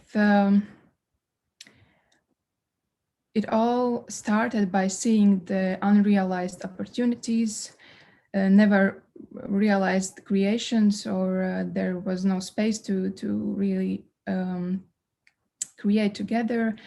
And only then, to my mind, there is a chance to realize the value, the valuable result, not the short relief, if we have a space to think and to do that.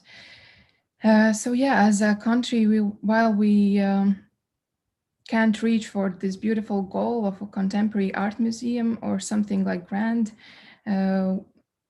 we should realize the capacity of all those in the waiting room by not focusing on the fantasy, which in this case is not a bad fantasy, but still it's a kind of fantasy.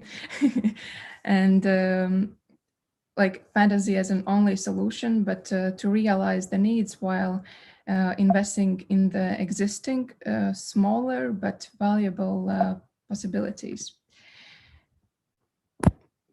Yeah. That's about it.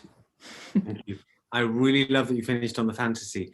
It seems to me that so often the fantasy for artists, for what art can do, for what culture can do, can be very, very problematic in terms of how it's used against us, or how it's used against those communities and cultures that have it imposed upon them. Fascinating point. Thank you very much. Zemin, we're not going to stop for questions now. The amazing questions are coming through, but I'm collecting them. But I think they're questions for all of us, so I'd rather keep going and then we'll ask questions at the end. But keep the questions going, because my goodness, these are exciting. Zemin, you're next, please. Yes. Okay, sure, no problem. Hello, I'm Zemin. So I will have a small talk about the public art in China, just for bringing more perspectives. Firstly, you should explain, shouldn't you, that you are currently working at CSM, but you're working remotely from Beijing, aren't you? Yeah, exactly. Yes. Okay, so firstly, I would like to say that the conception of public art comes from the West, so there is not a sound governing system till now. Okay, so who pays for public art in China? According to my own experience and some of my research, the government accounts for the largest proportion, and art organizations, private donations such as arts commissions and arts foundation are also contribute to it. Lastly, art academies and large enterprise groups also paying for it to some extent. I would like to share a public exhibition. I will share the screen. Okay, so this is an art exhibition which held last year in Beijing Lidu. This area is in the center of northeast Beijing and is also in the very close to the contemporary art area in Beijing named 798. The government rebuilt this area last year and refurbished the facilities. So they would like to have some public art for attracting people and then maybe promote the economic growth as well. All of the works are from contemporary Chinese artists. And I personally think they are very attractive and very suitable for this area. However, this exhibition lasted for a very short time, 1 or 2 months only. After then, everything's gone and the land is empty. The problem I would like to talk is that the contemporary public artworks are very temporary in China. The budget might be the main problem for it. And another reason may be that many public art exhibitions are working for one event followed by another. They don't really care about the following things and can't manage them at all. So everything comes and goes very quick because the country is developing so fast. So everything's quick. As a result, a lot of works in this field are segregated in China. I think some good public art could stay for a longer time and establish relations with more people in the community and finally become a part of the community. I think good public artworks are a part of the artist's life. They can make a community and its environment warm, touching, and enlightening.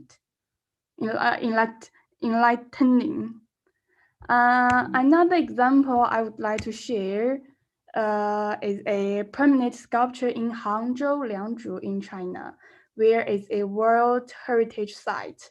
This sculpture is a traditional Chinese style sculpture.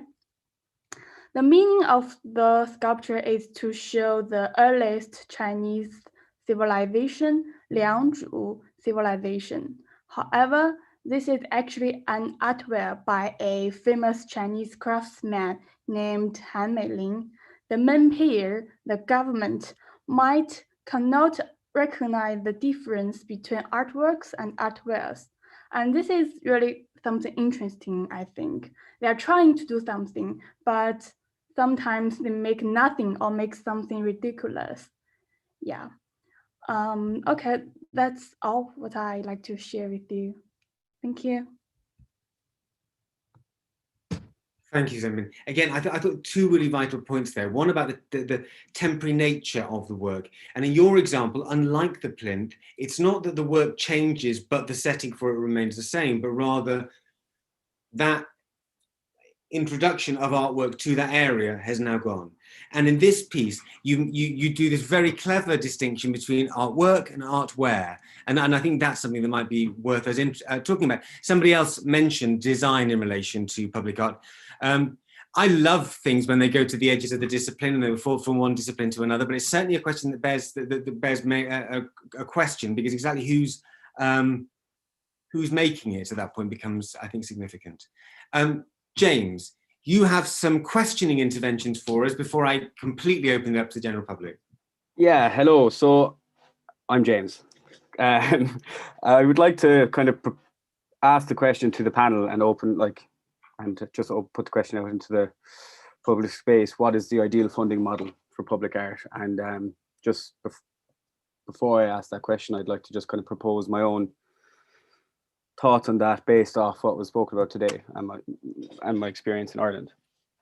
So I think the percent for art model is a very good model for funding public art, and it exists a lot in Europe and in Ireland, where typically like 1% of a building development that is government funded has to be given to an art budget.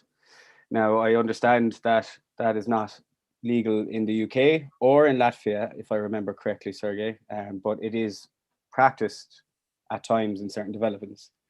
Now, for this to work, the public perception of that piece of public art is very important, especially if you are to put it into communities. So I think that there's a couple of ways to bring the development and the public closer together in the decision-making process. And is that invite the public from that community to raise ideas for that piece before an artist comes into play. Because I find often there's an artist comes into play first and they go to the public community and kind of present themselves as this person who is here to help and fix, as opposed to maybe the public being able to come up with ideas first and then bring in the artist, and then there forms a dialogue. And that kind of brings me back to, you were talking about the budget being hid around the whole idea of the fourth plinth. And I think that's kind of dangerous mentality to have if you want to appeal to the public everyday person. I think the transparency and having people aware of the budgets is key, because everyone is aware that if they see a big sculpture in public, like, it's more than likely funded by their own taxes. So it would help them a lot if they knew exactly what was being funded by, how much is being funded by. And then, going back to Sergej's point on the haptic experience and going back to venerative or commemorative sculpture and monuments, I think the haptic experience is potentially the most important aspect of art in the public sphere and almost in the gallery experience in this day and age, because viewers want that an agential experience where they feel they have power over their own experience and how they interact with the art. So I think two other ways to help, along with the transparency of budgeting, would be sculptures that are more commemorative as opposed to venerative, because the time has come to maybe commemorate the atrocities and let them live on in the history to make people aware. And then artwork that can be a meeting point, interacted with, walked around, on top of, sat on, give shelter, double up as exercise points or playground points. That would be the haptic experience sculpture. So it's kind of like those three aspects I think are important to the funding model of percent for art. And that's what I think is the ideal funding model. And what do people on the panel have to say about that? Would they agree or disagree, or do they have anything else to offer? Do you mind if I come in first on this one? Yeah. Okay, Evan. There was a post Second World War in Britain. There was a massive push towards public art in new build towns specifically. So as new towns were being built after the destruction of many of the cities, art was seen as a central force for good. I was slightly worried when art is seen as a force for good, because I think art can be good, bad, or indifferent. But that was very much, it was a very utopian ideal that we would place art at the center of squares, that would give them a focus, that there'd be a sort of cultural insistence to the town, that we're there to experience one another through a cultural experience, and that's what those sculptures present. Very few of those sculptures still exist. Most of them have been destroyed or taken away. Some of them amazing works, by the way, and made very sensitively, made in the way that you described by going to the. But I think the question has to be not what does the community want. I was once asked to go and work with a call center. I was commissioned to make a work there. And when I got there, they'd not been briefed very well. And they told me that they had a discussion and what they wanted was a seat that would be 3 monkeys with their hands held out. So you sat on the monkey hands. And I mean, I quite like the sound of it. I love little monkeys that I can sit on, but it certainly wasn't my work. And so we have to understand a little bit about each other's disciplines and how we might communicate before we start thinking about dynamic models for working with a community. Yes, the community needs to want this public sculpture. The community needs to see the advantage to the public sculpture. And if the advantage of the public sculpture is that it raises property prices so they can no longer live there, then that's fairly problematic. If it's, as you say, I like your idea that it can be a climbing frame as well as a sculpture, as well as a place to hang my washing. You know, it could be that there's all sorts of ways in which that thing would become something that has a focus for that particular area that's useful. I mean, it could be something as simple as, you know, that it provides a sort of pride that for an artist to have come and spent time in that space gives that sense of community for the people who felt that they've been acknowledged and they've not just been ignored for once. But it would be, I think you start the negotiation right from the word go, and you work with artists who would be good at doing it in that way. Yeah. Sergej, do you want to come in on this one, or any of our students?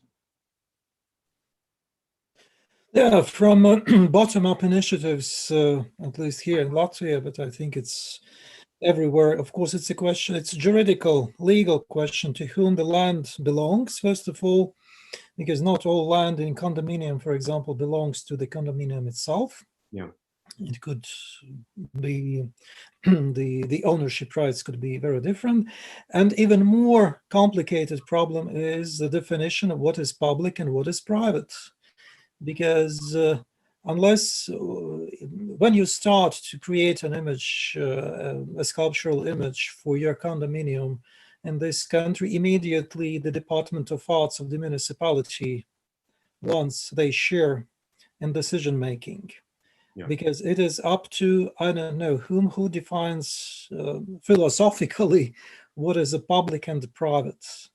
And in Latvia, it immediately turns into a political problem, because you have to hide your sculpture behind a very dense fence. What is the case of, for example, of the monument of Peter the Great, which was dismantled at the beginning of the World War I in 1915 to be evacuated. Then it was lost, it was found, it was restored by a wealthy businessman in Riga.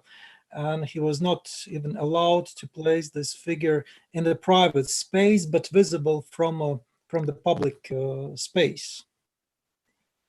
So that's the problem, and there are quite a lot of legal barriers to such a bottom-up initiative. And I was thinking while you were talking about that, the barriers are so extensive if it's permanent, because the cost of producing public sculpture is tremendously high. It's got to be materials that last forever, that is absolutely not going to damage itself or anybody else. It's not going to topple, it's not going to hurt anyone.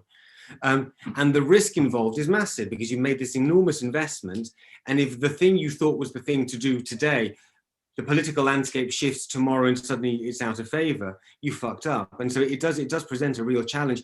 But I like what AJ Lass has told us. He said, wouldn't permanent sites for temporary sculptures be a way of addressing this in some way? Yeah, I think that's a very good point. I think the temporary aspect, like the fourth plinth initiative, is very, very exciting, because, you know, any sculpture, if it stays there forever, will start to grind on people or annoy people or not fit the space, you know?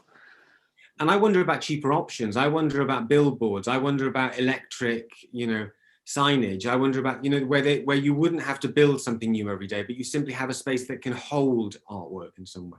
Maybe. I'm being utopian. Either Christine, Lena, or Zemin, what do you think, before we ask more questions? Yeah. I think, yeah, Latvia is still in baby's diapers, and these, we can't like speculate on ideas like these, but I think also, yeah, there was in the chat, I think, was a question about design and art and the distinction between this. And I think a lot of funds are going into the designing part of the city, the the holiday decorations, that's what takes up the most, I think, public space in at least in Riga, and I think in other cities. So there goes a lot of funds. And it's fascinating because Zemin said exactly the same thing to me, and I almost showed you a picture of a set of sculptures that happen every year in Granary Square that are Christmas trees designed by artists. And Zemin said exactly the same thing. Why is it that public sculpture that's a Christmas tree is all right, but nothing else is? It's amazing that across the world, on that one thing, we can coincide. Yeah, and I think, yeah, as well, every year there are new trees, and it's not like we could a bit cut to these funds and reuse some of those trees, because public's memory is pretty short. I think they don't remember all those hundreds of trees. And yeah, but yeah, that's the question. And I think that's okay. The design is important, and of course in the holidays we don't want to, we want to feel comforted. We don't want to look at like big dicks and sculptures that provokes us, and we want to, we want to chill.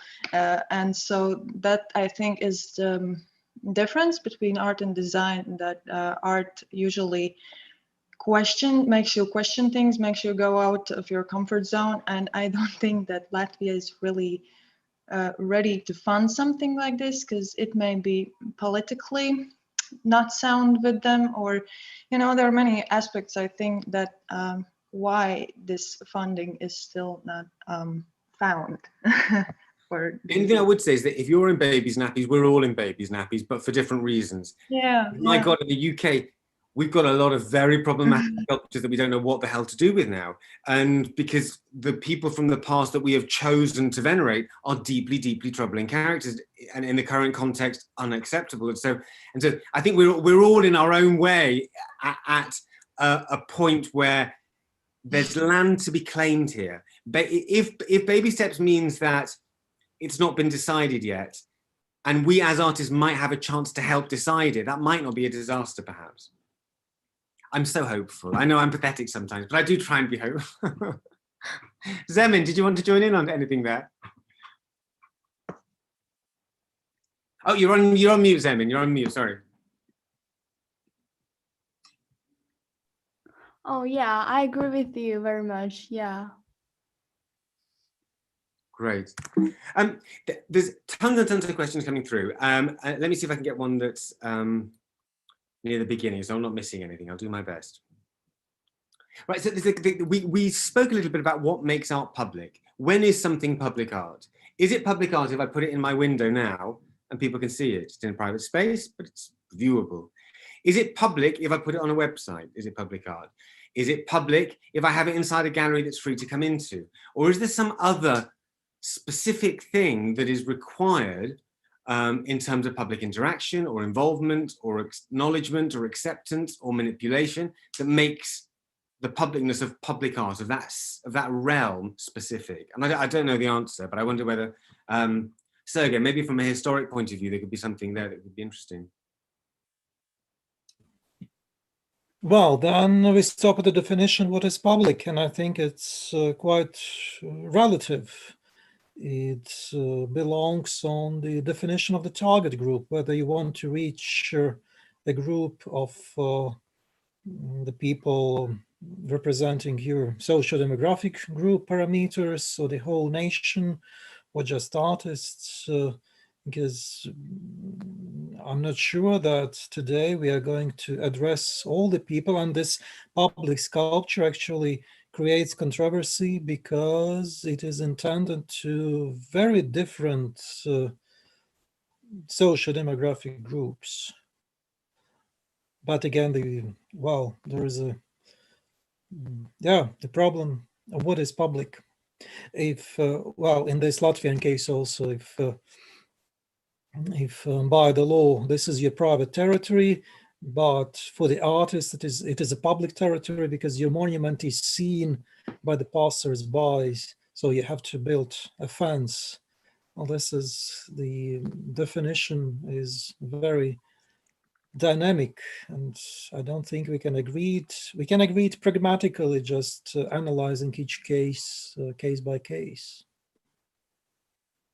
And I think Whether also there's something to do. Oh, sorry. sorry. Please, you go first. Yeah, no, just one sentence. I think that public art is, by definition, like available to everyone for free. That's if we're talking about this money aspect as well. So it should be available for anyone at any time. So I think that would, yeah. I wonder whether it's something to do also with how it functions in relation to the architecture and the geography of a city.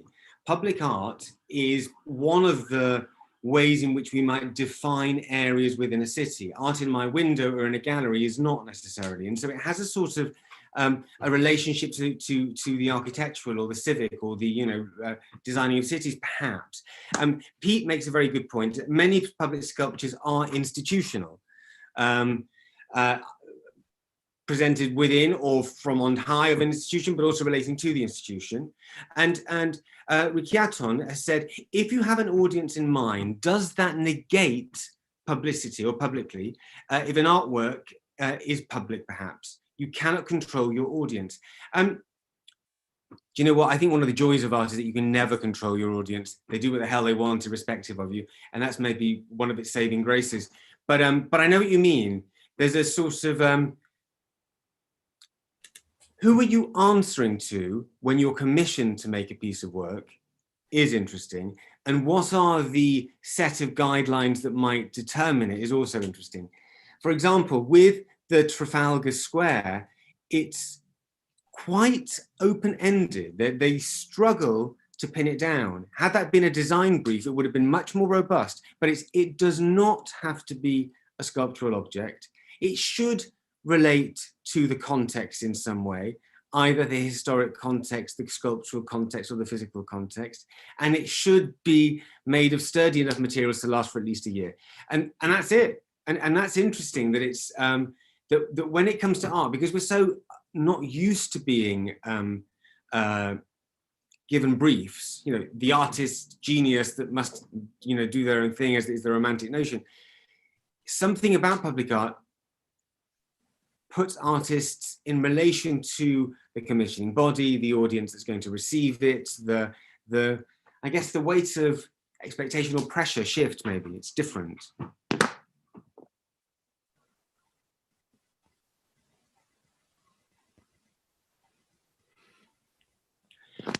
And one last one, because I thought of it earlier and I really want to make it before I go back to my audience because they have much cleverer questions than me. And that is, I think one of the problems is antiquity. We were fucked the minute we started in the 18th century collecting statues from the ancient world and presenting them as monuments to the glory of civilization. Because in that, we misunderstood time and artworks, and I think that was kind of like we were fucked from then on. But right, there's some good ones. Okay, artworks without permission is essentially guerrilla street art. This is still a valid form of expression, just not suitable model potentially. So, and actually, I wanted to talk about art without permission because some art without permission is illegal. If in London you put fly posters on the wall, you could get stopped. Some art without permission isn't. If I wear an artwork and walk down the street, it's not illegal as long as the artwork isn't offensive. But I do think that artists have a lot of potential to investigate artworks that might happen in public that don't have to be sanctioned. Okay, I promise it's my last example. It's just too delicious to not say it. In Canary Wharf, it's an area of London that's one of the financial centres of London. It's all big high-rise buildings and bankers and lawyers and lots of money. No one lives there, you go to work there. It's owned by a corporation. You can be banned from that place. And my sister who works there had the experience of somebody she worked with, had a fight with someone in the shop, and he was banned from the place and therefore could not work there anymore. He had to quit his job. There was a student of ours who went into the Canary Wharf wearing a pixelated costume. So she looked like a pixel, not a real person, walking around Canary Wharf. She was filmed in Canary Wharf and asked to leave after 1 hour. you have a right as an individual to request the film footage to be sent to you. And what Canary Wharf did was they blurred out everything except her beautiful costume was in real life. So it looked like a floating cloud. So between them, the reactionary sort of controlling model within the Canary Wharf and the art student managed to make a piece of work together that was actually much better than either of them could have thought of. So I think there's always room for artists to think into what's the wedge, what's the space here? And that's not the same as what should be policy, how should we improve policy, how should we make these things better? And I agree with James that the idea that every new build should have a requirement that at least 10% gets spent on art, for example, would be very good. But but when somebody said, what can we do as artists? I think we can do lots as individuals, and then we hopefully do something by coming together.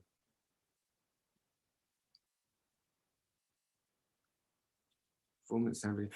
Yes, so Rick is asking, how should we present 2D works, performance, sound, video pieces, public work? Doesn't need to be sculptural. You're quite right. We were concentrating on sculpture today, but it does not need to be sculptural.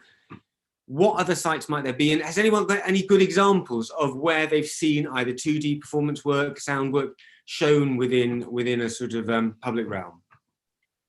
The Piccadilly Circus screen is a good idea. I like that. And it's put in very recent graduates. It had to stop because too many people were collecting together to watch it though recently. But it's well, yeah, we can't have crowds anymore. But yes, it is a good. So in Piccadilly Circus, they've got these large digital screens where they can show videos. And anyone else? Any other suggestions for 2D, 3D work? I've seen lots of projections where they project onto buildings and work with the shape of the building to show lots of films within them. And I do really like billboards. Do you know the work by Felix Gonzalez Torres on billboards across the world? I'll show you the image. I'll see if I can grab it. And that's a very old piece.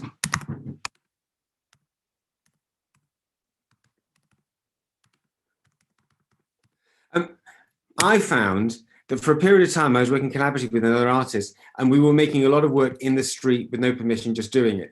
And I found that people got angry with us if we told them we were making art, but they didn't get angry with us if we said we were just making something, and that somehow art was the word that was the bad word. It was the word that made it difficult for people to allow you to do it. But if you just said it was a project, or no, sometimes we said we were interviewing people, then that was all right as well. Anyone else? Any other ideas on 2D or 3D or performance, in fact? Oh yeah, I remember there was a case in Beijing like many years ago. I can't remember the guy's name. He went on the street and stared at the camera on the street. You know, in China there are so many cameras on the street. I don't know if you know about that. There are many cameras on the street, and he stared at a camera and about for one day, and finally he got caught up. He got caught in. And yeah, that's something maybe illegal or legally. That's just something interesting. Yeah. And I do think artists are good at just being on the edge, aren't they, of perhaps what's a little bit legal and a little bit illegal. Yeah. We're going. And something made me surprised is that he could stare at the camera for one day. I thought just 1 hour or 2 hours. There was a piece of work that Chris Stapp showed us that was it a Pussy Riot piece, Chris, where Chris Stapp, where they spray painted a penis on a bridge that lifts like that. So when the bridge lifts, the penis has an erection, and it's a very funny comment on the sort of phallocentric nature of the urban sprawl. Chris Stapp, are you still in the room? Can you remind us who made that piece? I think Chris Stapp has left us. Look, this is the piece by Felix Gonzalez Torres that I was talking about, which is a billboard piece, an unmade bed. And they appeared all over the world with no mention. Nobody, I mean, if you knew it was his work, it's great, you knew it, but you wouldn't necessarily have known it was his work.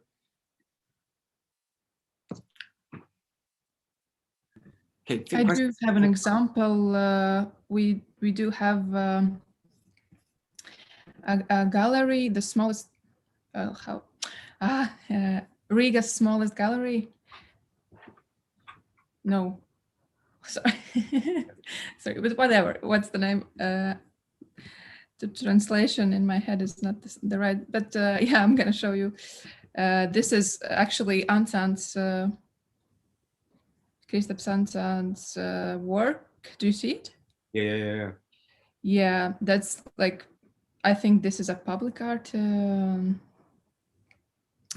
And also, this is not a 2D, but it's also kind of sculpture installation work. But yeah, the only way how you can see it is by by just coming closer to the window. And yeah, a nicer example of the window art, which is not the window art, but yeah, which is now popular. That draws you in and makes you do something. Pete Smithson, an artist who's working in London but across the UK, points out that he often makes work with flags, where he takes flags to different parts of the country. So I make work for e.g. North, South, West, East flags, or small island in Japan. And one of the things that I think is interesting about Pete's flag work is that nobody sees them, maybe, or one person sees them, Pete, but they're public. They're in a public setting. It's not that he doesn't want anybody to see them, but at the moment of installing them, they might not be seen. Or am I misrepresenting that, Pete? I'd always imagine that some of them certainly might not be seen. Some of them are definitely not seen because some of them are on tops of mountains. Yeah. So yeah, they're not seen. Some of them, like I've done lots at sea level. So sometimes they're seen because they're on public beaches and people kind of come up to me and ask me what I'm doing, which usually goes all right. But yeah, I mean, you know, they're not particularly designed to be seen by the mass public. And I guess the other question is like, how does the work exist afterwards? Oh, thank you, Alex. Yeah. I was trying to look for one of those. So yeah, it's like, you know, what becomes of the work beyond the sort of performative, ephemeral sort of work? How does that then become work, you know, as a photograph? I don't really like the term documentation. So I think that's quite another interesting way to look at things. It's a brand new piece of work in that sense. I also remembered one example. It's more about, I think it was in kind of a performance, kind of an experiment social, but I think it tackles into the public space of like social media in press and all these social, well, this space of social media and media. It was by the Latvian artist Gins Gabrāns, and it was called Statics. And he like took the homeless man from the street and he made him quite solid, like took him to the hairdresser and whatnot, and made him like show up in different events, and then he show up in the press and everything, like he made him a star in some sort of, and that's like kind of social realism, like in nowadays, and yeah, that I think that was interesting as well as an experiment. And I mean, if we take public as simply meaning that people can see it, one of the things that's very curious about now is that the dividing line between private and public has gone, because I've got students in my bedroom. I've got students turning up in their bedrooms, on their beds, because, you know, we're in small places and we're trying to have these tutorials, these lessons. So there's a strange thing about a sort of public space bleeding into the private space that perhaps wasn't the same before. One of the things you might think about is that if one other way of defining public sculpture would be that it's publicly sanctioned, it's publicly funded, it's publicly endorsed in some way. But that gives us into all the sorts of other trouble. I want to show something that Chris has suggested we look at. So I'm just going to bring that up. And that is Olafur Eliasson, Green River, where a river has been, I don't know what he put into the river, but the whole river goes green. And so he effectively makes a river painting, I guess, through the city. Beautiful.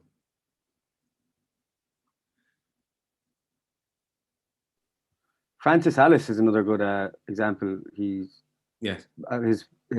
Sometimes making something leads to nothing, and it's he made a block of ice and he just walked around Mexico City for 9 hours until it completely disappeared, and the whole thing is just him walking, and he covered probably more space than any public art has ever covered in the fact that he went all over the city.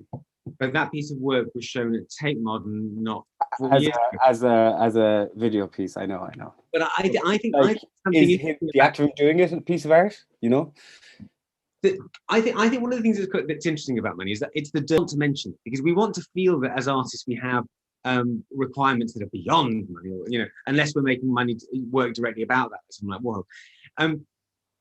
But I think we're slightly conning ourselves, because I think work that tries to escape commodification, and there's very good reasons why you might want to do that, I think can only do it for a short period of time, because capitalism is really good at finding ways of selling things. It finds a way, and so the thing that was uncommodifiable becomes commodified through its, you know, Plan B, the documents, the written account, the film, whatever it might be. And so it's a sort of, you can delay it rather than stop it, I think.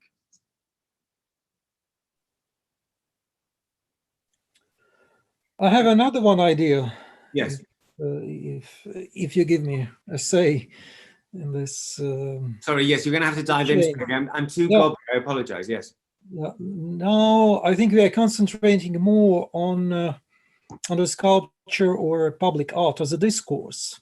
Artist wants to take on the public space to say something, but and the public or customers do not understand properly what the artist wanted to say.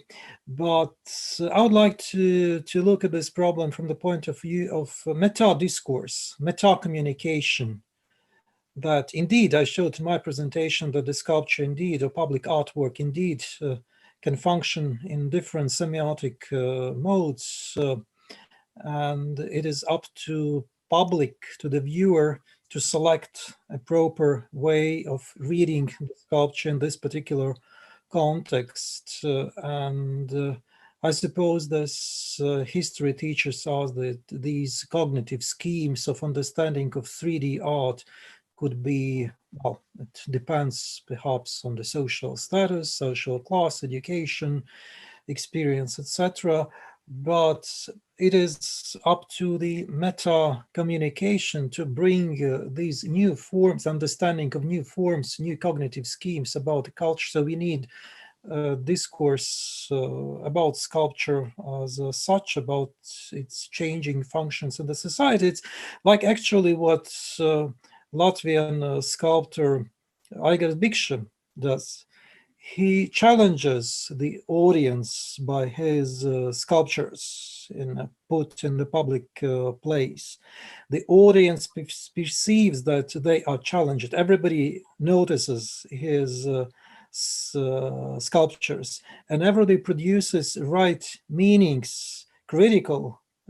They have a critical stance, but they have this critical stance about the sculpture itself, not about the critique the sculpture is telling about the society. So they have a problem to bring together the critique expressed by, let's say, ugly sculpture. It is ugly just to draw your attention to the ugliness and the politics.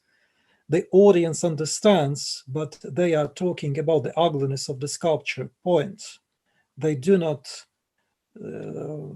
as far as I follow in Facebook or in the media, some discussions about his sculptures, they do not switch their attention to the political communication.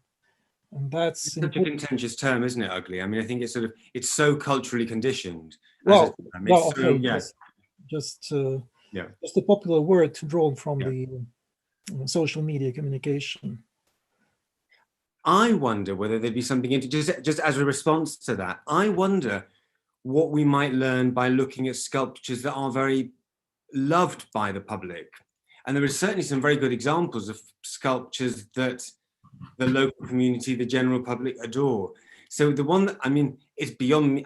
No, I do understand why. I'm not going to be mean, but the Angel of the North, the Anthony Gormley sculpture, is almost universally adored by everyone. And I was thinking about that one today, and I was thinking partly, why is it called the Angel of the North? It's a sculpture that is in the north of England. Would the Angel of the South be called the Angel of the South? Probably not. And it was something about, and yes, of course, you're right, there was rejection of it initially, about feeling that you were significant enough to have a big enough colossus that people loved enough within your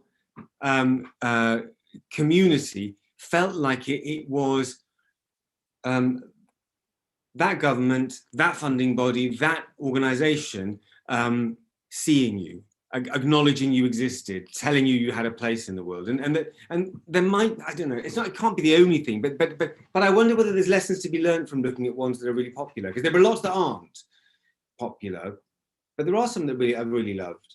What's the most loved one in Riga, do you think, Sergej? Oh, you're on mute. You're on mute. Well, I suppose those decorative sculptures placed in the park, and which we can approach. And actually, I think that Facebook taking pictures at the foot of the sculptures is an indicator of the popularity.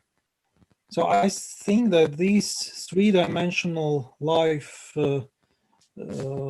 replicas of living creatures, either animals or human beings.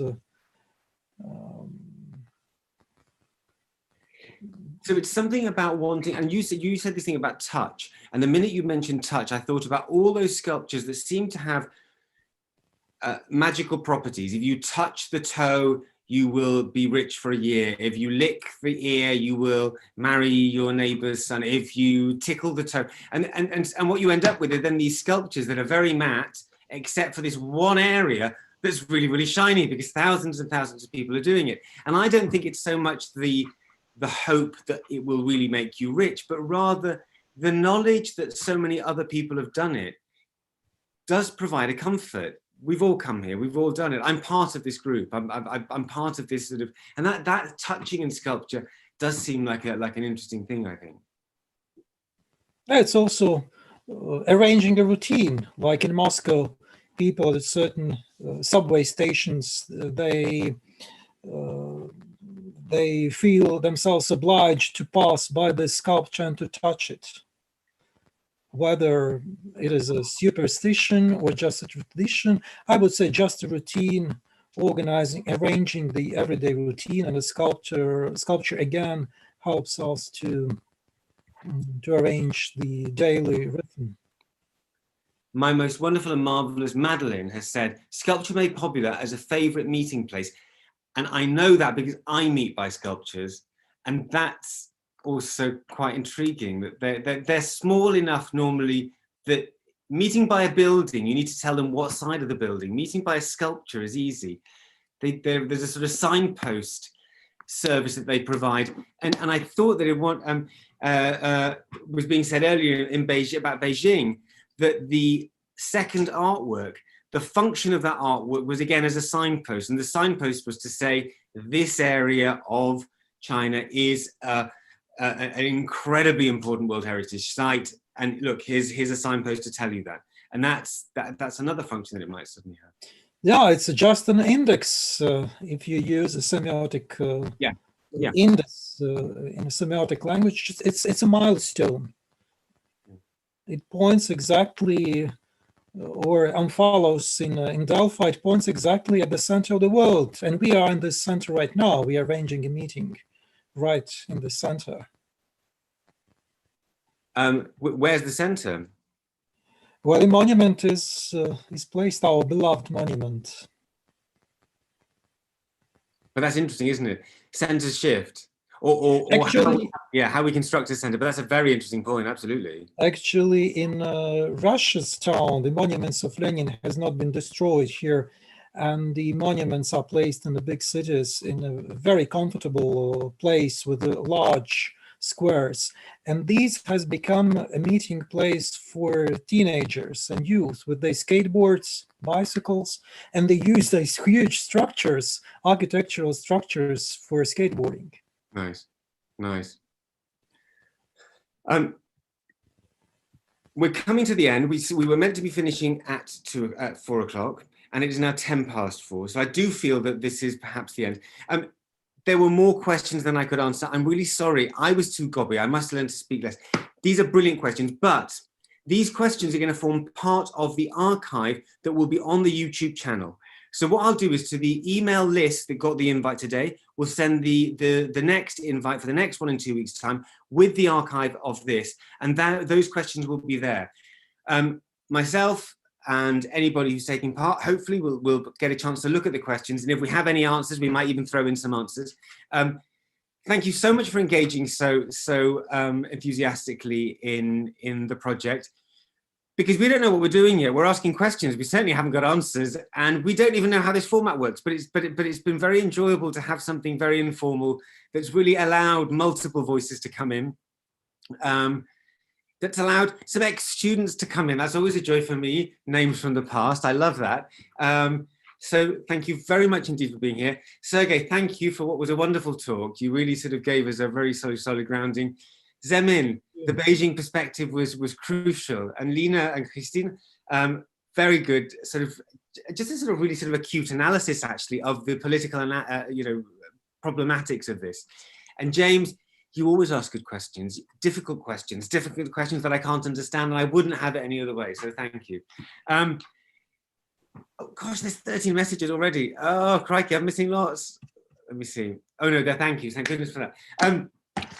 Thanks everyone. Please join us again in 2 weeks' time. We've got Dean Kenning talking about destruction of monuments, and I can't remember who we've got from the Latvia side. I'm hopeless, I'm sorry, but I thought Kristaps was going to be here to be able to tell me, but he's having trouble with the internet. It's on the invite, it'll be someone marvelous. 2 different forms of destruction, perhaps 2 different objects being destroyed in 2 different ways to 2 different ends maybe, but how does it happen, why does it happen, and what can it offer us? Thank you very much indeed. Hopefully that'll be another good one. Bye-bye, everyone. Thank you. Bye. Look, thanks very much, guys. Bye. So team presenters, thanks guys, that was great. You were, so confident, all of you. And you brought a range of references that otherwise the discussion wouldn't have had. So that's why we need to keep doing this, because that's what you offer the discussion. You can say, oh, well, what about this? What about that? What about this place? What about that place? Otherwise, I'm always going to have a particular angle, inevitably, as a tutor, there's no, and if you only listen to 2 people, you've only got 2 angles. But if we manage to make it 5 every time, that's great. Did you enjoy doing your bit? Yeah. Yeah, it was fun. It was good. And there was a load of questions in the chat, which I thought, like, an actual abundance of them, which was so keeping everyone on their toes, I think, the whole time. An avalanche of questions, and we don't normally get many questions for a Monday evening. Yeah, so I think we're definitely poking at something. I don't think we're providing answers yet, because otherwise there'd be less questions. But we don't want answers. We want more questions. I think that's a good thing. Thanks everyone. I'm really enjoying this. Also, the channel will be open, the YouTube channel soon. And that means that you'll be able to see it on there, and I'll transfer the file across. I've had to record it on my channel, and then I'll transfer it because it's the YouTube's playing silly buggers today. But hopefully that'll be there very soon. Okay, great. Yeah, great. Thanks, everyone. Thanks very much, guys.